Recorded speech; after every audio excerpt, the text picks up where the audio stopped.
This episode is brought to you by Prime Video. In the small town of Holland, Michigan, nothing is ever what it seems. Behind the tulip festivals and pretty houses lay dark secrets that threaten to tear a marriage apart. Nicole Kidman stars in this darkly twisted thriller about a wife and mother whose quest to uncover her husband's secrets may get her more than she bargained for. Holland, streaming on Prime Video March 27th. Year 6, Day 297. The last couple of days have been really busy, so I haven't written. Suddenly, Chartrulean was ready to go a day early, and things got a bit chaotic. First, he had an argument with Yulia, then he was on a warpath to get out of the city. We had to collect everyone in a hurry. It felt a little bit like a kidnapping. Also, Hamina showed up at the last moment. She didn't want to talk to me, naturally, but she found Chartrulean. Famke, however, found me, and that was an awkward situation. Chartrulean barely even looked at him, just asked if I vouched for him, and I said yes. The look I got, though, was severe.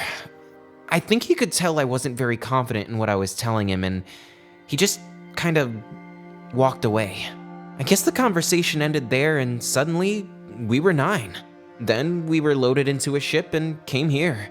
The flight was rough.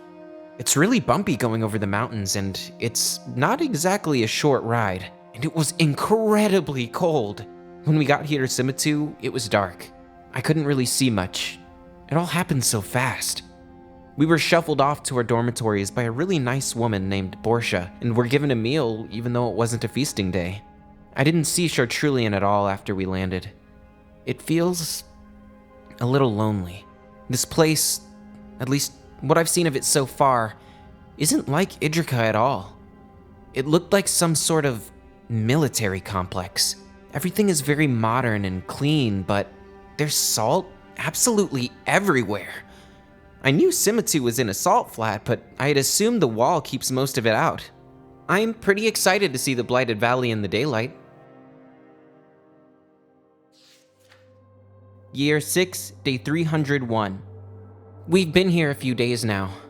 There are good things about it, and there are definitely some bad. We're living in Astreus Labs, which is in the base of this great big elevator that goes all the way up to a spaceport in the stratosphere. The elevator is far and away my favorite thing so far, and I can't wait to see the spaceport. And the valley is incredible. On our first day, Borsha led us around and took us out to see the wall. The wall runs all the way around Simitu. The compound reaches the edge of the city. It was neat standing there, looking out over the flats. It's really windy out there, and the sky is huge. Then, when you turn around, you see the elevator. You can try as you might to see the top, but it just fades out the farther up it goes. At night, you can see it all lit up, apparently, but so far, we haven't been allowed out after hours. About that, we met Admiral Lapidine, who's in charge of everything that happens at the compound. I was a little surprised to learn that he was so important of a person. He's very friendly and has this really gentle disposition. He has a big presence though, and I wouldn't want to make him mad. But he told us that we really need to be careful and that they were going to guard us and restrict our activities around the compound. That hasn't stopped some of the others though. Corbin and Kay especially have been quick to break the rules and even know the sentinel routines so they can sneak around undetected. Since coming here, Chartrulean has been a different person. I guess he's got his hands full, but I was hoping to get more one-on-one time with him. So far, that hasn't been the case. We're learning that things here haven't been going very well. There's not a lot of staff, and everyone acts like they're walking on glass. We've spent most of the time so far hooked up to various things, then being asked about our abilities. We don't really know what to expect from all this.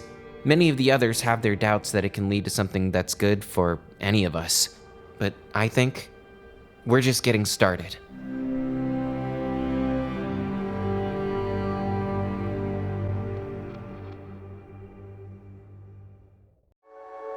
If you're a fan of immersive audio fiction, you won't want to miss out on these shows from Packhowl Media.